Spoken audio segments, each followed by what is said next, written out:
Ô lele, ô lala, o boot vem aí e o bicho vai pegar. Vai pegar agora, que tá chegando o Boot Talk Show, uma atração olímpica para deixar o nosso programa muito mais dourado. E para ele ficar monstrão que nem o nosso convidado, você vai fazer o quê? Você vai se inscrever no canal, deixar o seu joinha e me seguir aonde? Nas redes sociais, aqui embaixo, plim. E terminando o vídeo, não esquece de clicar no sininho para que você não perca nenhum vídeo que vai aparecer por aí. Continua com a gente, vai começar mais uma atração olímpica no nosso Boot Talk Show.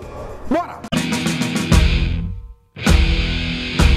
Ela é a atleta mais vitoriosa da história do vôlei feminino brasileiro. Levantadora, campeã de absolutamente tudo, entre eles um ouro olímpico e 2 bronzes. Líder, determinada e com bom gosto de ser mais uma do bando de loucos. Não se deixe enganar pelo seu 1,76m, porque é uma gigante. Seja bem-vinda ao Boot Talk Show, fofão do vôlei. Que bom ter você aqui no Boot Talk Show, fofão. Eu que agradeço, um prazer e vai ser muito bom o bate-papo. Hoje vai secar toda a história do vôlei. E eu já quero começar fazendo a seguinte pergunta. Já vai falar muita coisa aqui de vôlei, de medalha, mas eu quero começar esse Boot Talk Show falando de treta. Você, Ana Moser, Ana Paula, Virna, foram aprontar em 96 da Semi da Atlanta, naquela treta épica com as cubanas.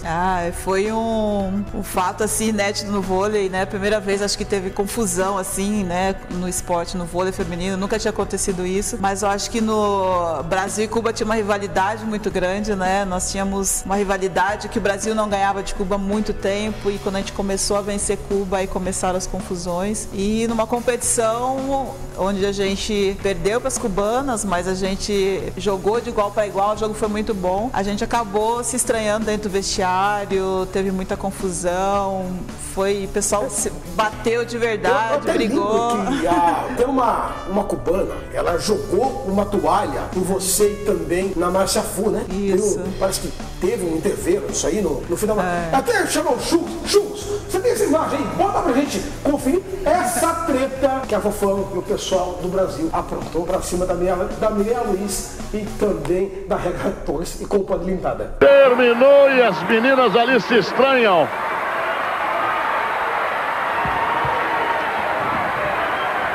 Tá querendo respeito ali. Cuba faz a final. Olha aí a Márcia Fu.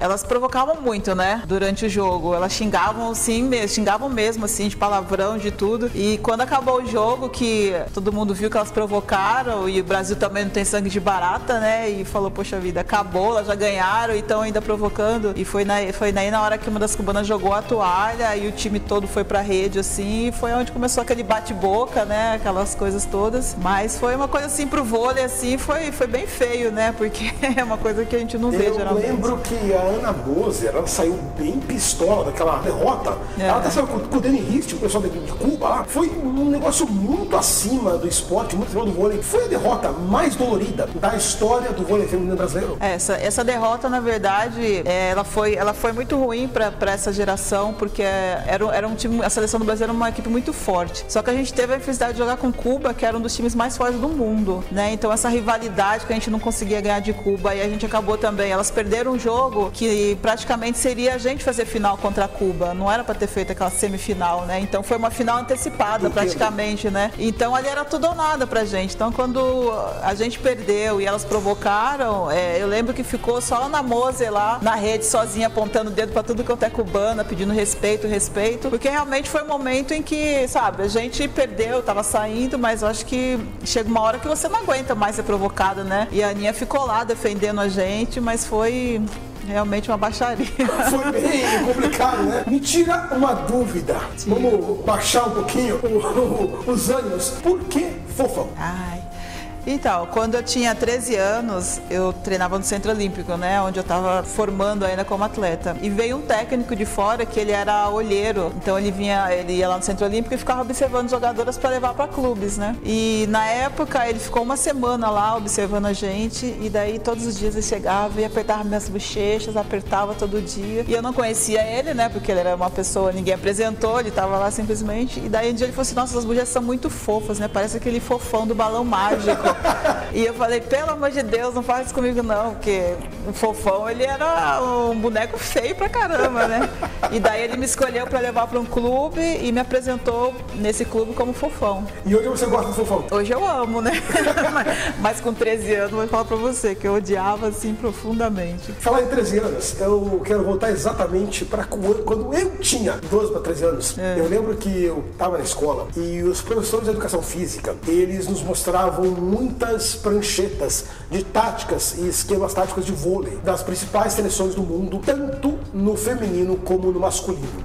E uma coisa que a gente percebeu na época é que Cuba era um esquema muito diferente das demais seleções. Realmente existe isso? Como é que era? Cuba ele tem uma formação tática assim, acho que no mundo, assim, a única seleção que faz esse esquema de 4-2, que são sempre 3 atacantes na rede, são 2 levantadoras, mas as 2 levantadoras são atacantes e geralmente são 2 atacantes muito boas, né? Então, assim, é muito difícil, né? Por exemplo, eu sou levantadora, eu já fui atacante, mas eu não conseguiria fazer essa função sendo atacante e levantadora hoje em dia, assim, né? Na época que eu jogava. Vocês enfrentaram Cuba com esse esquema? Com esse esquema. Com a Regla e com a Mireia. Isso. E era um esquema onde elas tinham uma vantagem, né? Porque elas tinham 3 atacantes fortes o tempo todo. Então, geralmente, era um sistema onde elas levavam vantagem, porque geralmente elas pegavam sempre rede de 3 e vinha com força máxima, e as outras seleções não, jogando com outro sistema de 5-1. Sempre tinha só, às vezes, 2 atacantes na rede, pegava levantador. Então, era um sistema que deu muito certo, mas isso é devido ao talento delas também, né? Porque não é qualquer seleção que consegue ter 2 levantadoras e ao mesmo tempo serem fortes como atacantes, né? É difícil. Olha só, pessoal da Voz TV, para o pessoal entender, gente, o 5-1 são as 5 posições clássicas do vôlei e o levantador clássico ali na frente, e o 4-2, que a Fran tá falando, são as 2 levantadoras armando para 3 atacantes, complicando muito a coisa para quem tá defendendo, né? Brasil e Estados Unidos, Pequim 2008,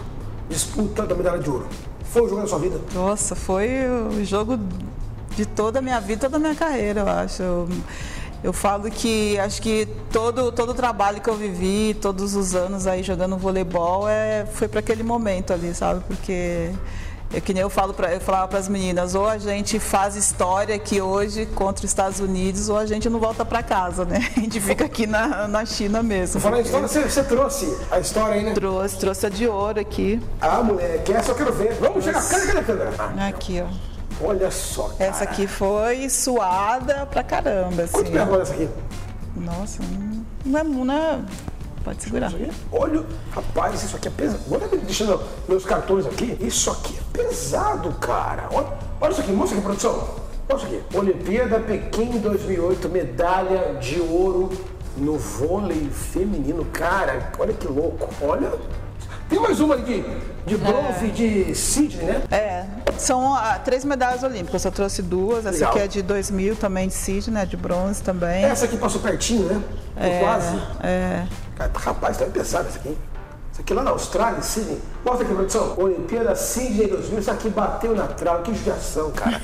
Mas é uma história brilhante do vôlei, cara. É peso, hein? Isso aqui, o pessoal fala, Buti foi campeão olímpico de vôlei, agora é só jogar. Não, é pesada pra caramba, cara. Pelo amor de Deus, velho. Na hora que a gente põe no pescoço, a gente nem sente, mas... né? Porque foi tanto esforço, né? Que a gente não sente. Você é de Lausanne Paulista e foi criada com mais 6 irmãos. Você era bem tímida, a pessoa ser freira, né? Como é que tudo isso se transformou em vôlei em quadras? Eu acho que o vôlei me salvou, na verdade. Porque eu acho que se eu tivesse sido freira, eu ia ter sofrido muito, né? Mas eu acho que é por causa da dificuldade que eu tinha quando eu era mais jovem, né? Quando eu era criança, de me entrosar com as pessoas e de me achar um ser meio diferente, assim, sabe? Então eu falava pra minha mãe, mãe, me interna num convento que eu acho que preciso ser freira, gente, sabe? Imagina no domingão, acabou o Coringão, você vai se confessar com a freira Fofão, cara. Eu acho que realmente a Igreja Católica perdeu uma grande freira, mas o esporte olímpico brasileiro ganhou a maior de todas, nosso vôlei, gente. Exato. Ai, meu Deus do céu, aqui é só na TV, gente, que vocês vão ouvir essas histórias aqui dos nossos convidados. É sério, cara, não sai daqui não, que vem muita coisa bacana da Fofão aqui no nosso Boot Talk Show. Fofão, durante a vida inteira, você foi uma sombra para Fernanda Venturini dentro de quadra. O quanto a necessidade de superar a Fernanda como levantadora te fez crescer na posição? Eu fui 7 anos reserva dela na seleção brasileira e eu tinha consciência de que ela tinha um nível acima do meu, né? Ela tinha mais experiência, até mesmo porque eu comecei como levantadora muito tarde e ela já tinha uma experiência, uma bagagem muito grande. Então, assim, eu acho que esses anos que eu falo de como reserva, acho que serviu como aprendizado mesmo, para que eu amadurecesse e esperasse o meu momento, né? Eu acho que isso que era o mais importante de tudo. Saber que um dia eu ia ser titular e eu tinha que estar preparada, né? Estar pronta para esse momento. Mas a gente sempre, eu e a Fernanda fomos sempre muito competitivas, né? Então acho que isso que me ajudou a evoluir, tanto eu quanto ela também, né? Porque ao mesmo tempo eu queria ser titular e ela não queria deixar, então isso faz com que ela também evolua, né? Então, mas eu acho que valeu como aprendizado, como... É uma briga boa, né? Uma briga do bem, né? Não, era uma briga saudável, né? E eu acho que quando você tem uma referência, ela foi uma referência muito positiva na minha vida, né? Então a experiência dela me ajudou bastante. Sobre a experiência, exatamente o que eu vou perguntar agora. Você jogou num montão de time de equipe de vôlei brasileira, mas você também passou pelo Perugia, lá da Itália, pelo Despar Perugia e pelo 2002 Murcia, na Espanha. Assim como acontece no futebol, que o pessoal diz, é um outro universo, é um novo mundo, no vôlei também é assim ou não muda muita coisa? Olha, eu confesso que quando eu fui jogar na Itália, eu vi um outro mundo, assim, uma outra realidade do voleibol que ainda no Brasil ainda não existia. Tanto a organização como os patrocinadores, o cuidado com o torcedor, a torcida mesmo, era muito diferente do Brasil, né? Hoje eu acho que o Brasil melhorou bastante, mas na Itália era muito, muito organizado, tanto é que toda jogadora queria muito, né, jogar na Itália. Na Espanha eu já não senti muito isso, né? Não senti essa organização toda, mas na Itália era um nível acima, assim. Então acho que eles têm um cuidado maior com todas as coisas que eles fazem, sabe? Então, a Itália sempre teve uma seleção bem forte, né? Ela teve uma seleção forte, ela sofreu muito porque ela abriu muitas portas para os estrangeiros. Então ficou o pessoal mesmo, os italianos ficaram um pouco esquecidos, sabe? Então a seleção da Itália deu uma caída. Agora está conseguindo retomar porque eles restringiram um pouquinho a quantidade de estrangeiro, né? Porque o estrangeiro vai lá para jogar, né? Então os italianos praticamente são tudo sem reserva. Então eles restringiram um pouquinho isso e hoje a seleção da Itália foi vice-mundial com uma seleção muito jovem. Então é sinal que está dando resultado, né? No meio da sua carreira, o vôlei implementou a posição de líbero. Para uma levantadora que nem você, isso aí foi bom ou foi ruim? Eu vejo pelos dois lados, assim. Porque deu oportunidade para jogadoras que são jogadoras mais baixas. Geralmente o líbero ele é o mais baixo de uma equipe, que talvez não continuaria sendo um jogador se, né, fosse em outra posição. Mas ao mesmo tempo, eu acho que limitou um pouquinho os atletas, né, que são os centrais, né, porque o líbero entra no lugar de um central. Então o central ele passou a ter pouca ação dentro de um jogo, né? Ele praticamente faz a rede, saca e sai. Então isso deixou um pouquinho mais acomodado nessa posição, entendeu? Mas eu acho que pro voleibol, pro jogo, ele dá um volume maior, né? Você vê mais rally, mais defesa e você vê uma melhor recepção também. E pro levantador é o que precisa, né? Ter um passe na mão, entendeu? Mas eu acho que faz parte do crescimento do vôlei, né? Eu trabalhei antes quando não tinha líbero e trabalhei agora com líbero. Então você vê a diferença das jogadoras, né? Antigamente a jogadora era completa, ela tinha que fazer tudo. Hoje ela já fica mais tranquila porque tem o líbero que faz a posição que ela não precisa fazer. Eu vejo que no vôlei, a modernidade do esporte, ela acabou gerando a construção de ginásios substancialmente mais baixos, matando os saques clássicos, bonitos, como o Jornada das Estrelas do Bernard, aquele que foi assim, pá, a bola subia lá no alto e descia. O quanto que a modernidade do esporte, especificamente no vôlei de quadra, ela pode atrapalhar o desenvolvimento do jogo? Atrapalha Bastante, assim, eu acho que não só pelo saque também, mas você vê que às vezes você faz uma defesa e dependendo da altura que a defesa vai, às vezes de um momento difícil, ela bate num teto, então você acaba perdendo a possibilidade de fazer o ponto. Então eu acho que os ginásios teriam que ser um pouquinho mais assim, né?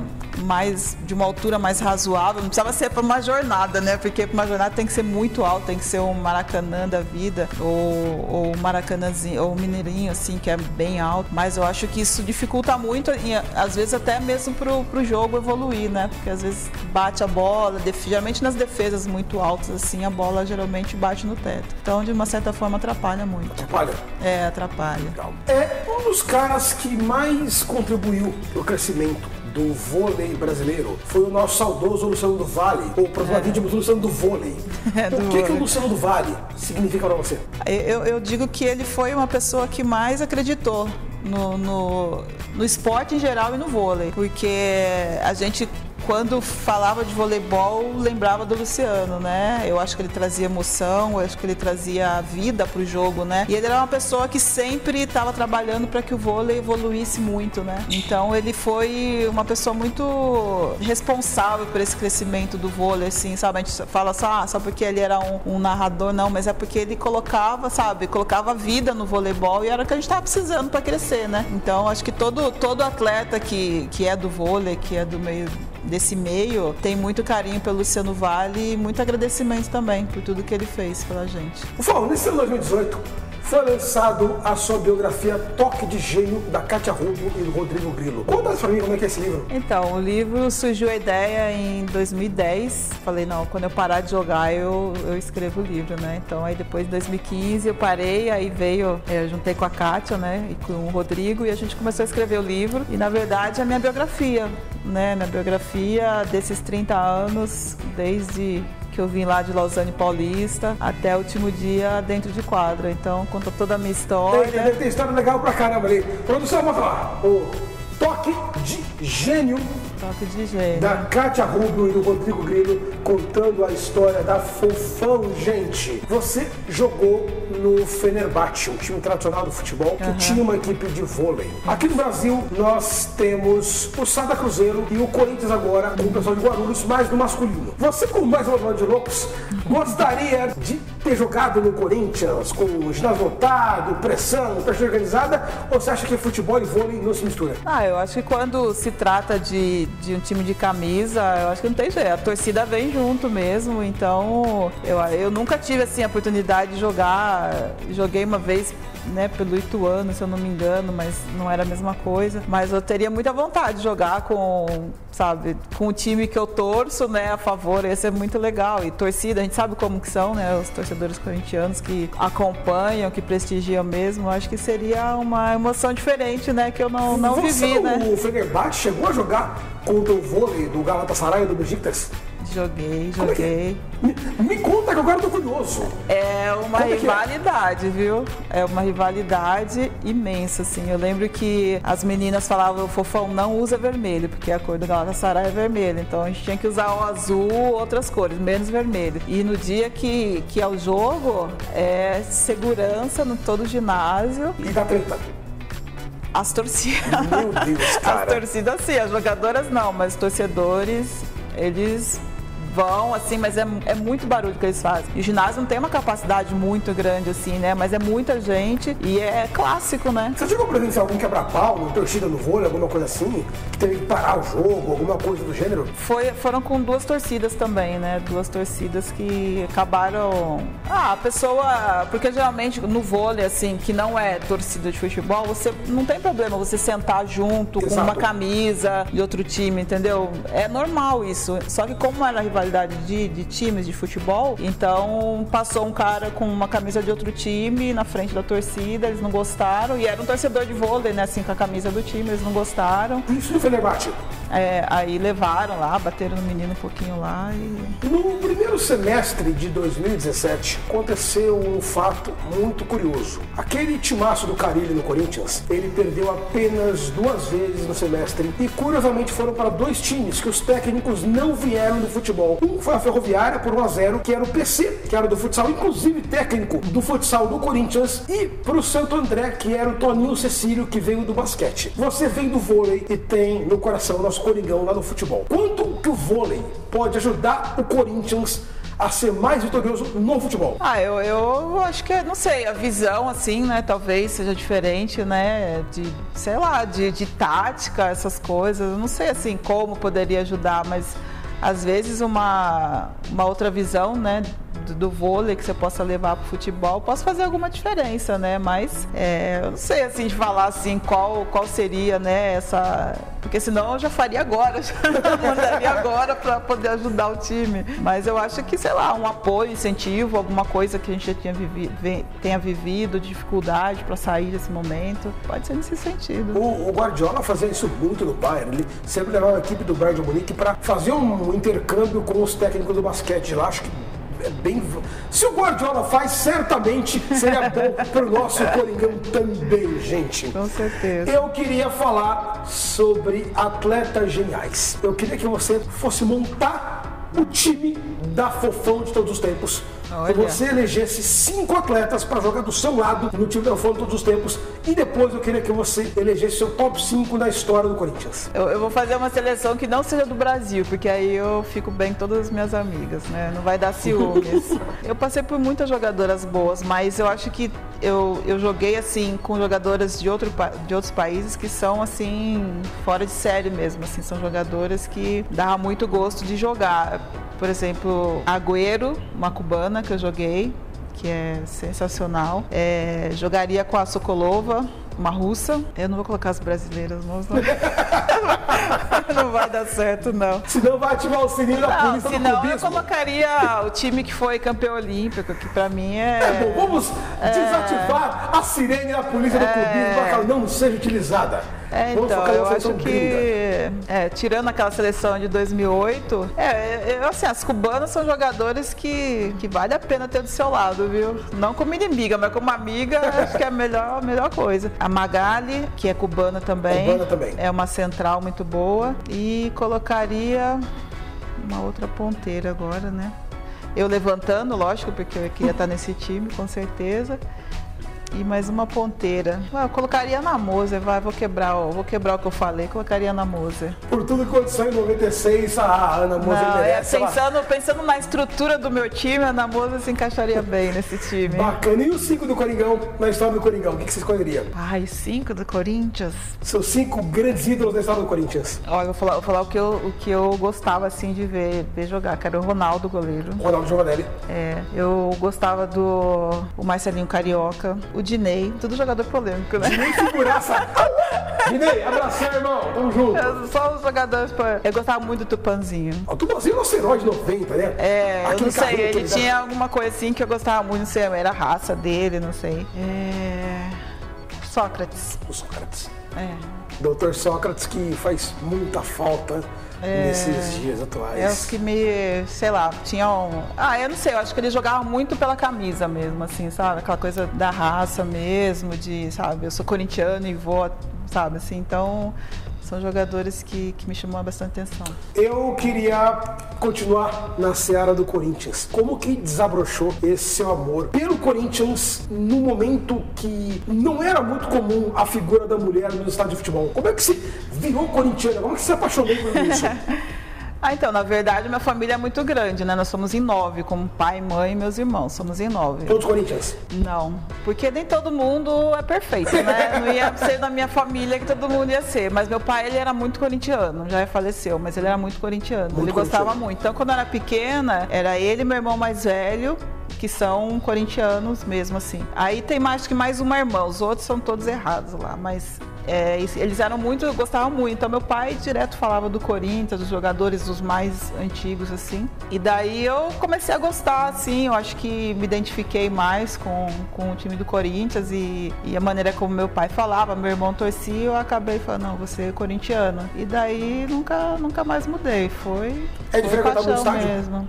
Você frequenta no estádio? Então, eu frequento pouco, porque depois que eu comecei a jogar vôlei, assim, eu praticamente não... Tempo, né? Então, desde 15 anos. Então, assim, assisto muito pela televisão. Eu acho que eu fui 3 vezes no ginásio, no estádio, né, que deu pra ir, fui em clássicos, assim, acho que umas 3 vezes só. Não foi muito. Eu gostaria de ir mais, porque eu acho que é muito diferente de assistir na televisão. É muito diferente. Eu acho que lá você consegue sentir mais emoção, né, e eu perco muito gol porque eu fico olhando a torcida, então eu preciso acostumar de olhar pro campo e não pra torcida, assim, sabe? Porque eu acabo vendo o que os torcedores fazem e acabo perdendo os lances, essas coisas. Vou deixar para você o nosso convite para fazer o tour Casa do Povo da Arena Corinthians. Lá na Arena Corinthians, onde eu sou guia e eu gosto de a minha Corinthians gritar mais ou menos assim: Timão, Timão, Timão, tchá, tchá, tchá, tchá, tchá, tchá. Fofão tá mais que convidada para fazer o tour Casa do Povo. E o pessoal que tá aqui ligadinho na MultiV também venham para o tour Casa do Povo,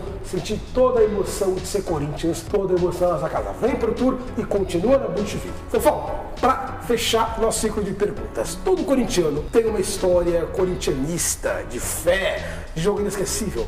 Você tem alguma história assim do Coringão? A minha história é mais recente, assim, né? Não é tão antiga assim, é mais recente, porque eu não conhecia o Estádio Novo, eu nunca tinha ido. E daí surgiu a oportunidade de ir no jogo e meu sobrinho, que também é corintiano fanático, assim, eu convidei ele, falou assim: vamos lá ver o jogo e tal. E ele falou assim: vamos, tia. Então, aí a gente acabou indo no jogo. Primeira vez, os dois ficaram, parecia bobo, assim, no ginásio, no estádio, fala ginásio, que é de vôlei, no estádio. E eu sou muito, assim, a gente é muito apegado, né, eu com ele, assim. Então, quando saiu o gol, que ele começou a ficar emocionado, assim, foi tão gostoso, assim, que ele fez o gol, ele abraçou, ele: tia, obrigada por ter me trazido, assim. Então, assim, acho que foi um momento muito, muito bacana, assim, de ter vivido ali com ele, e qual né. jogo que você foi? Era um jogo do Palmeiras, mas eu não sei te dizer que o Corinthians ganhou lá na Arena. Sei.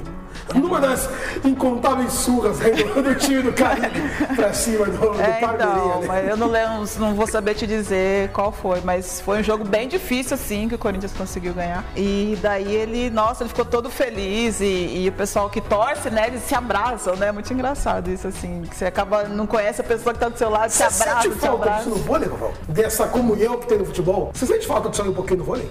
Eu acho que no vôlei tem um pouquinho, talvez não da mesma intensidade que o futebol. Eu acho que o futebol ele tem uma intensidade, assim, as pessoas elas são muito...